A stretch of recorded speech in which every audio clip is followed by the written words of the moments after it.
Alright guys, guess where I am right now? Any clue? Any clue where I am right now? No clue at all, right? Well, watch this video and find out. It's a pretty cool place. So welcome to another episode of Junkyards and Barn Finds with Sean, and I'm Sean.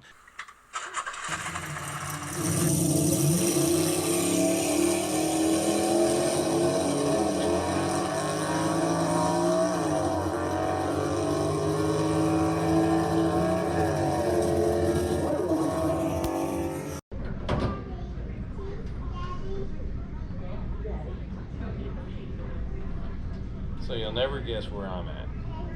All right, so we are in Lexington, North Carolina, and this is RCR, Richard Childress Racing. This is their corporate headquarters.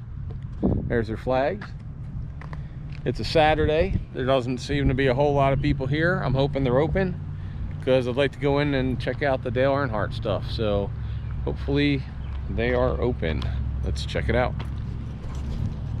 Okay, so we're in the Richard Childress Racing Museum. So check it out.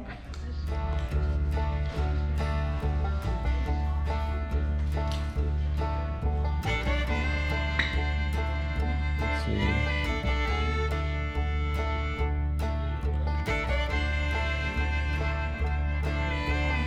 First two NASCAR Winston Cup championships, 86 and 87.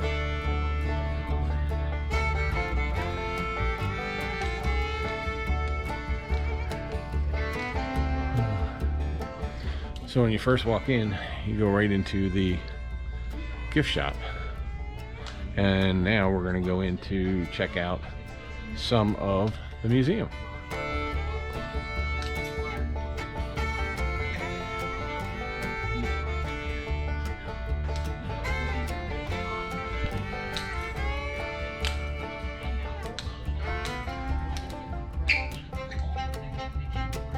Nice little Richard Childress's first car. A lot of people don't know he raced.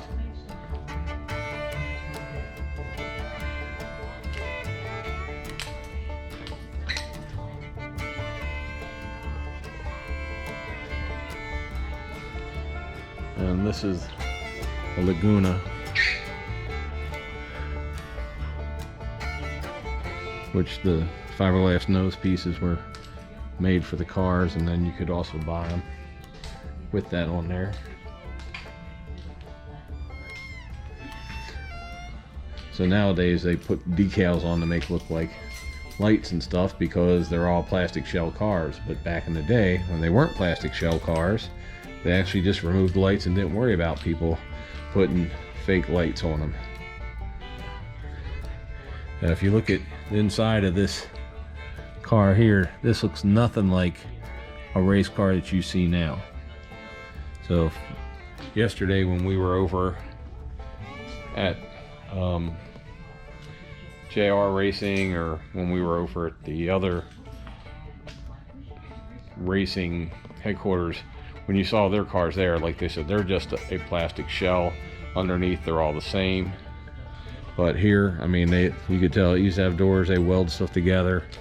It used to have where a handle was. Inside, I mean, safety is just basically an old seat and a hand forged roll cage. All the dials, everything else. I would never ever race one of these things. These things are nuts. I mean, they're awesome, and I give these guys credit for doing it, because I have no idea how they survived.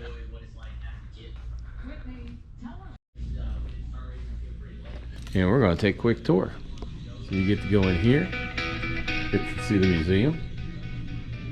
Nice. Peanuts, popcorn. Here's where he started.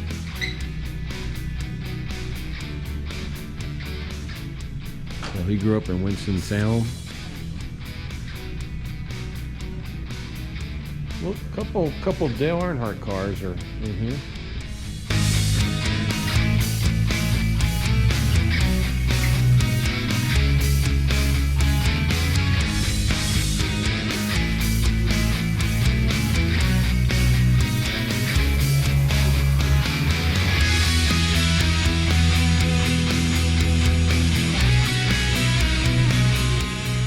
if any of you guys have not been here, or if you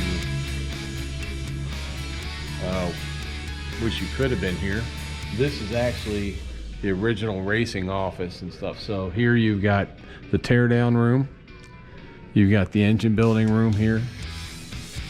So this was the original offices down here. So this is where Dale Earnhardt and Richard Childress used to come.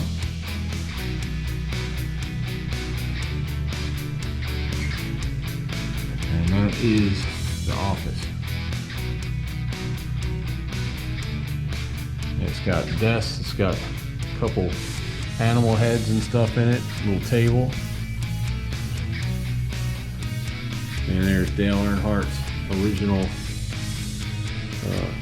contract. That's the contract that Dale Earnhardt and Richard Childress signed in 1996 right here.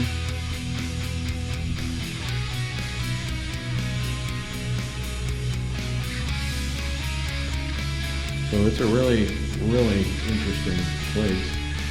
Tons of photos. There's a RCR engine. So a little bit different than what you find in a Tesla. And then we just got tons of cars. So you've got all these cars. The silver Goodwrench number 3 from 1995. The Atlanta 1996 car. That was when the Olympics were here. Red, white, and blue car. Wheaties car. There's a Wheaties box. What year was this? This was 1997. You've got the Tasmanian Devil car right there. Coca-Cola car. AC Delco car. The Bass Pro Shops car. So Bass Pro Shops car, well, let's see, the Delco car was from 96 to 97. And Wrangler jeans. Bass Pro Shops was from 1995. What is this thing? The Peter Max Wild Paint Scheme, creation of a pop artist named Peter Max, for 2000. Not sure I like that car. I don't remember it. But this was before the Hans device was being used by anybody. If you look, like I said, see how they put the decals on here? They didn't do that back in the 70s. They want the cars to look like they are real cars with headlights and stuff. And you can tell the inside is totally different. So if you're sitting here, you're sitting looking like that. And even this car, compared to the now cars that they have, is totally different. Because this was all pre-Hans device cars. So you got 86. So the 1998 Daytona 500 car is right here. This is the actual Goodwrench Service Plus car that won. It's on permanent display here. Marks on the rear bumper from when Mike Skinner pushed him. So you'll see marks there.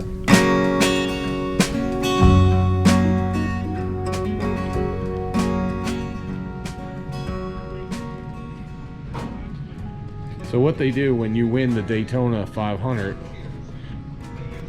the cars from the winner's Daytona 500, they actually go to the Daytona Racetrack Museum, and that's where they stay. So if you ever get to go there, there's a ton of, it's really a really cool museum. Maybe we'll put up a video about that. But this they gave to put on permanent loan display here. And then of course here's your 94 Goodwrench car, all taken apart. Engine's missing, so you can kind of see what it looks like.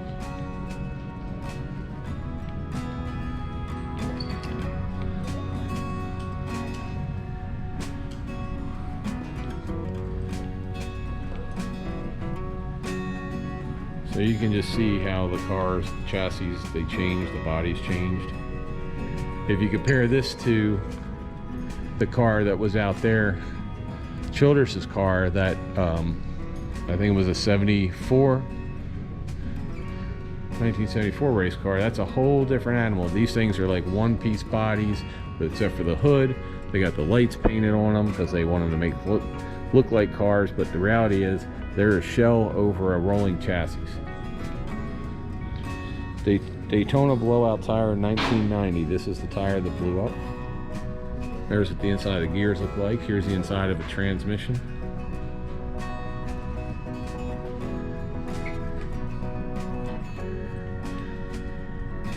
So you can see, and even if you look at the cars, you can tell they're different, even where some of the stickers are different. Some of the small sponsors are different. Some of the big sponsors are different.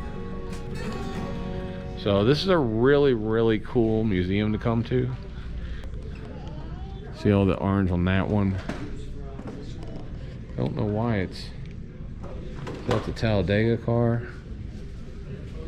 And that was this is Talladega in what year? 2000. So that's the 2000 Talladega car. So that's a super speedway car. See all the stuff on the roof? So that's a super speedway. And Atlanta.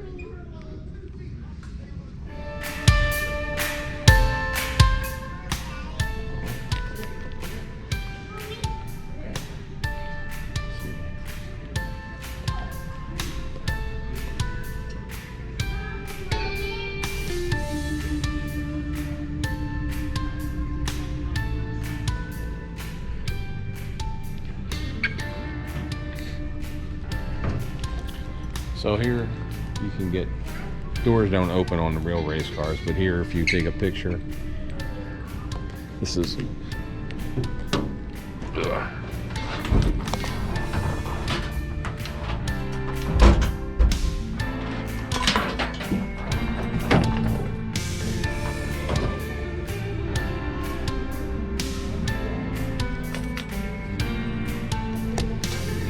right, so this is inside.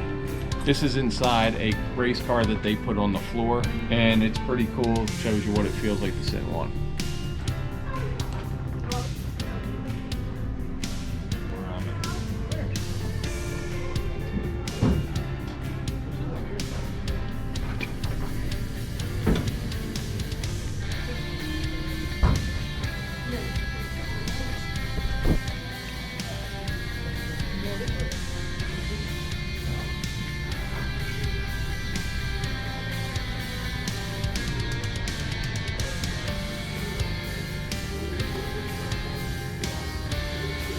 So the tire shop,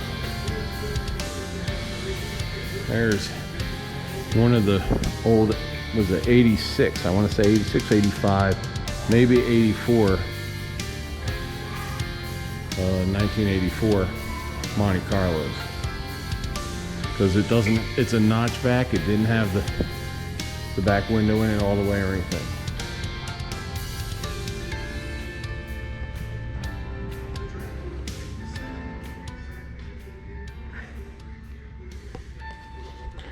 Now, if you guys want to see what's inside a transporter,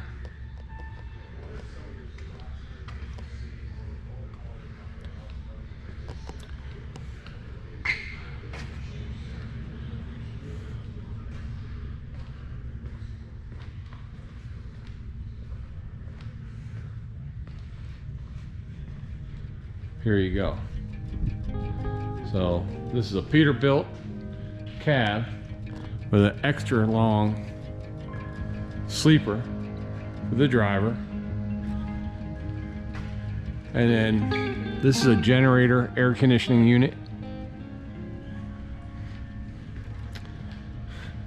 And then let's go inside.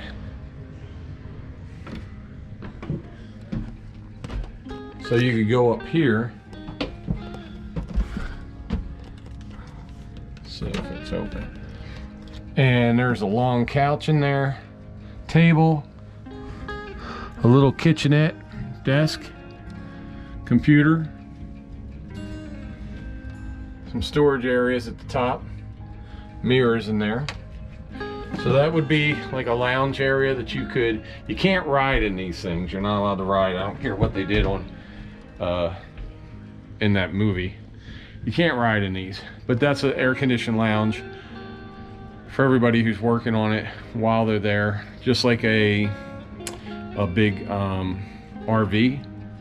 And then you have all your gauges here to turn everything on. You got upper level, lower levels, and in upper level, in the upper level, you've got storage for vehicles, a mirror, all the doors for the cabinets. All these cabinets have doors on them. They're all stored right up there right now. So you've got the race car up there, and then you have engines that are extra engines to store, all the parts, tools, workbench, office supply, hinges, tape, everything here. Of course, your speaker, and all these different springs, which are pre-made, so that way for the different courses, or if you want to adjust anything, you've got all the rear axle gearing right here.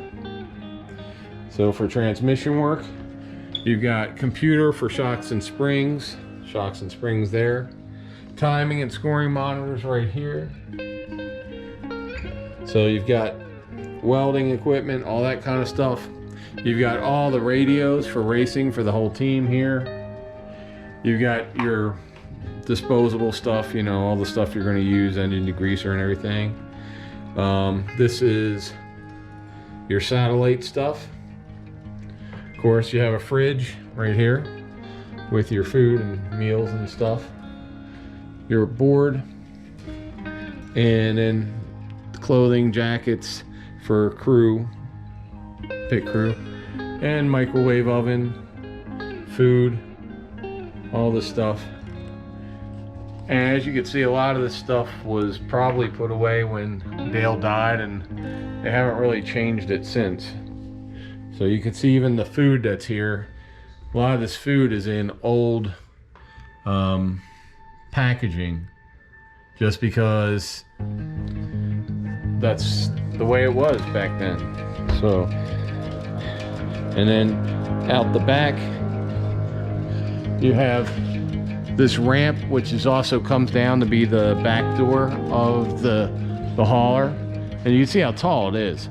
So you have another car right up there. So way up there is another car. And then the back of the hauler becomes a ramp. You also have this the toolbox.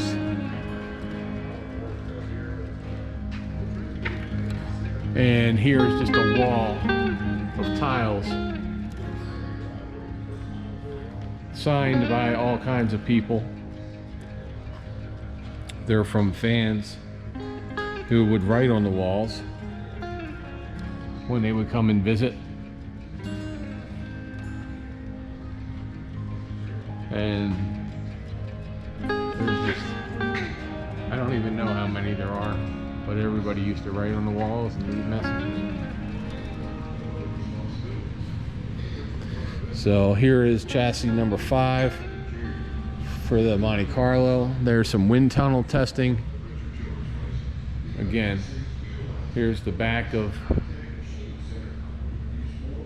that area. Research and development, that's a clay model. Here's clay models that they tested things on. Here's your chassis. So this is what the cars look like without the bodies put on. And this is where they would fabricate them. They're not going to fabricate them anymore with the new gen cars starting in 2022. All this fabrication goes away because they're all going to use the same basic car. Just depends on which one of the manufacturers. So all this stuff won't exist in the top level of stock car anymore. It'll still, fabricating and all will still be on many of the lower levels, but just not the top level. So you can just see all the stuff here. That's where they bent and made the metal.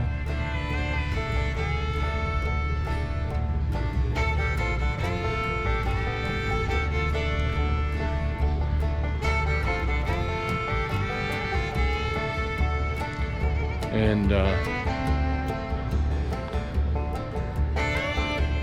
also Richard Childress is a big wildlife conservation person, and so he has a little bit of this stuff dedicated to that, which for any of you guys who are interested in that stuff. And then there's some of his cars.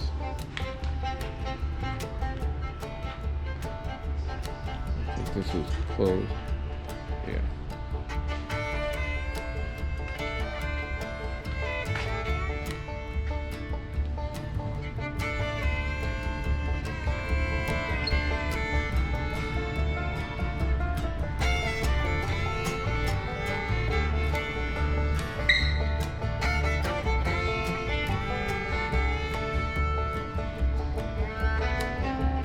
Brooks and Dunn car.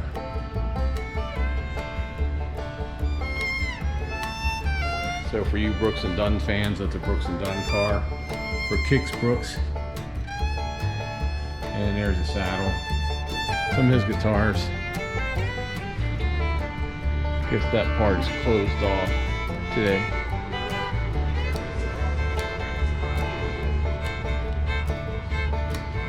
So there you go.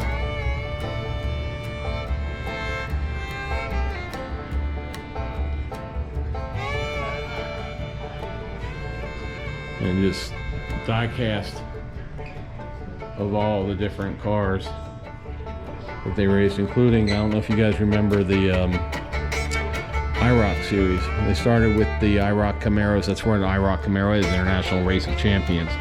And then they went to the Firebirds. And then here's, started with the Nova. Went through a couple of the Chevy Monte Carlos, had a Pontiac, then Chevy Monte Carlos, then a Thunderbird, another Thunderbird, Pontiacs, and then they finally just went Chevy when Goodrich became their sponsor.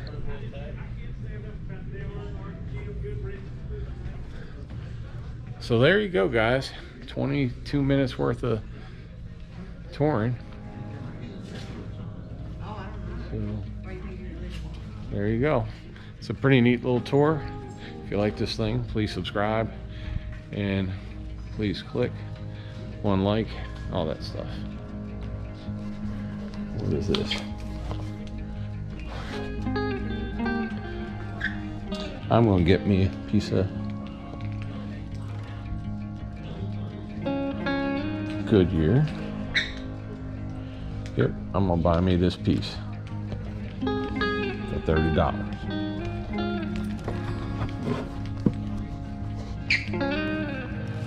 So what's this? This one is a piece of a car that doesn't exist anymore. I hope so. That's where you're putting it. So, and after this year, none of them are going to exist because somebody else is going to be building them. Yep. And that sucks. All right. So, RCR, Richard Childress Racing, home of Dale Earnhardt. I picked me up a piece of one of their cars. It is authentic. That this came off one of the race cars, and I got it right here at Richard Childress Racing. So here is, for the man cave, another piece of NASCAR history. And if we look over there, that's Richard Petty Enterprises right there. All right, so there's Richard Petty's place. That's Richard Petty Motorsports right there. And right across from Richard Petty Motorsports is Richard Childress. So you got Richard Childress and Richard Petty. So if that don't show you how close these places race with each other. These guys are all pretty close. April, should they subscribe to this channel even if they don't like cars today for this one? Probably just for this one.